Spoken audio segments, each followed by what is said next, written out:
बिस्मिल्लाहिर्रहमानिर्रहीम ګرانو ملګرو تاسو ته په لرن انګلیش ان پښتو چینل کې په هراله او ستړي مشو یم ملګرو په نننۍ کلاس کې مستاسو د پاره ډېری مهمه سنټنسز راوړي نو تاسو کلاس تر پای پورې وګورئ کو په چینل باندې نوې سن چینل هم سبسکرایب کړئ ویډیو لایک او د خپل کور ماشومان سره هم شریک کړئ راځئ چې خپل نننۍ کلاس شروع کوو پهلنې سنټنس موږ سره سره I like reading books زه د کتابونو لوستل خوښوم I like reading books زه د کتابونو لوستل خوښوم She walks to school daily هغه هر ورځ ښوونځي ته ځي She walks to school daily هغه هر ورځ ښوونځي ته ځي یعنی سکول ته ځي The sun rises in the east لمر له ختیځ څخه راوځي یعنی کوم موږ وی چې لمر چې کومه دی دا د مشرق له طرف نه راوځي نو دې ته موږ وی په انګلیش کې The sun rises in the east They are playing soccer هغوی فوټبال لوبوي کوم موږ چېرته څوک یادو چې هغوی فوټبال لوبوي نو په انګلیش کې به موږ څه وي They are playing soccer He drinks coffee every morning هغه هر سحر کافي څښي کوم موږ چېرته څوک یادو چې هغه هر سحر کافي څښي نو په انګلیش کې به موږ وي He drinks coffee every morning تاسو دلته ټیکس هم لګولی شئ نو کو ټیکس تاسو ولګوئ د ډرینکس نه هغه ټیکس ډیر ښه دی He drinks coffee every morning هغه هر سحر کافي څښي I live in a small town زه په یو کوچني ښار کې اوسیږم I live in a small town زه په یو کوچني ښار کې اوسیږم We enjoy watching movies مونږ د فلمونو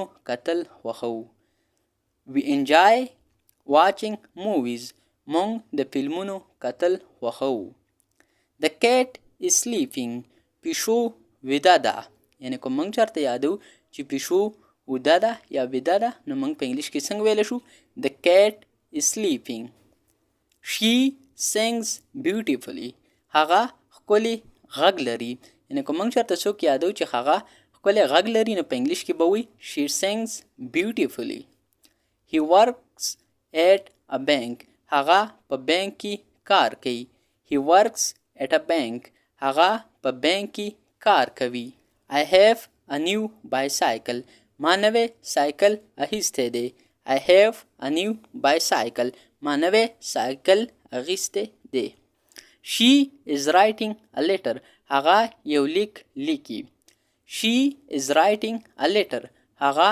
یو لیک لیکي They love traveling هغوی سفر کول خوښوي They love traveling هغوی سفر کول خوښوي He studies English every day هغه هر ورځ انګلیسي زده کوي He studies English every day هغه هر ورځ انګلیسي زده کوي The dog barks loudly سپی په لوړ غږ غاپي یعنی بارکس موږ څه ته ویلی شو یا بارکینګ دا چې کومه دی د سپي چې کوم غپای هغې ته موږ ویلی شو The dog barks loudly سپی په لوړ غږ غاپي I eat breakfast at 7 a.m.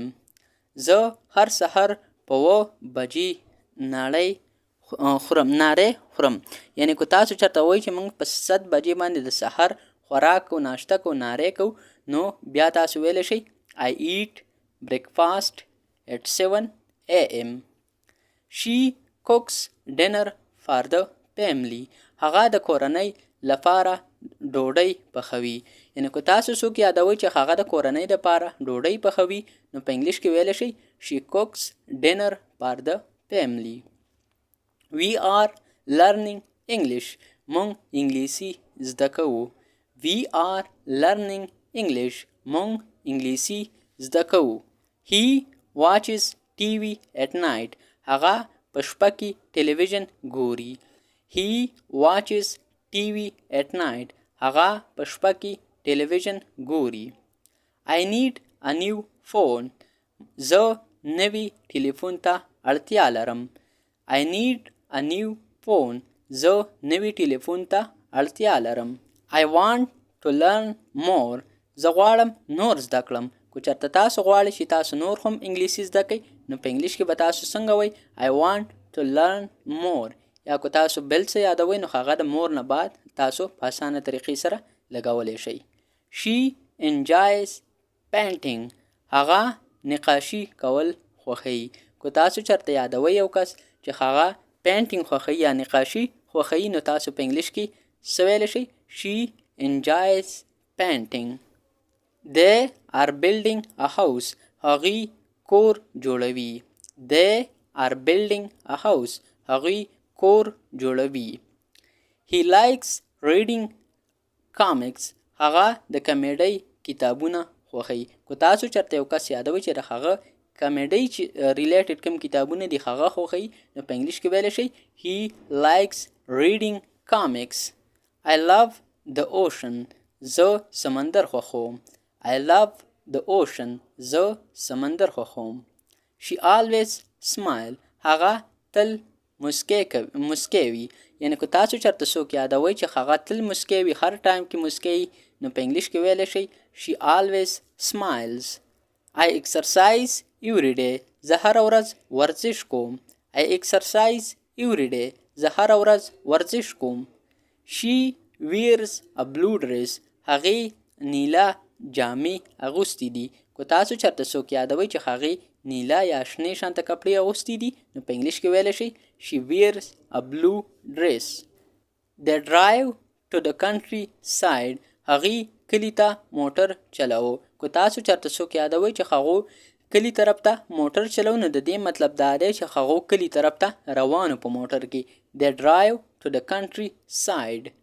He plays chess with friends. هغه له ملګرو سره شطرنج لوبوي. که چېرته تاسو څوک یادوئ چې هغه د ملګرو سره شطرنج لوبه کوي نو تاسو په انګلیش کې ویلی شئ He plays chess with friends. ملګرو دا و زموږ نننی کلاس. زه امید کوم چې انشاءالله تاسو به د دې کلاس نه ډېر څه زده کړئ. که چېرته تاسو ته په څه کې مسئله نو تاسو بالکل موږ ته په کمنټ سیکشن کې کمنټ کوئ. په هغه ټاپک به موږ تاسو دپاره ویډیو جوړو او انشاءالله زه به کوشش کوم چې ستاسو دپاره روزانه ویډیو جوړوم. ملګرو که بیا هم تاسو ته په دې کلاس کې یا څه کې هم څه مسله راځي نو په هغې کې انشاءالله تاسو ما ته کمنټ کوئ نو په هغې به زه تاسو په اسانه طریقې سره پوهوم. که تاسو ته د کوم ټاپک ضرورت وي نو هغه هم تاسو ما ته د کمنټ په لاره باندې کمنټ کې ویلی شئ. ملګرو نننی کلاس زموږ پای ته ورسېدو. انشاءالله تاسو سره به په یو بل نوي کلاس کې ملاقات کیږي. تر هغه وخته پورې ما له اجازت راکئ. ما په خپلو دواګانو کې یاد ساتئ او د خپل ځان هم ډېر ډېر یاد ساتئ. چېرته چې هم اوسئ خوشحاله، آباد، بریالي، ژوندي او ګړندي اوسئ. د الله په امان.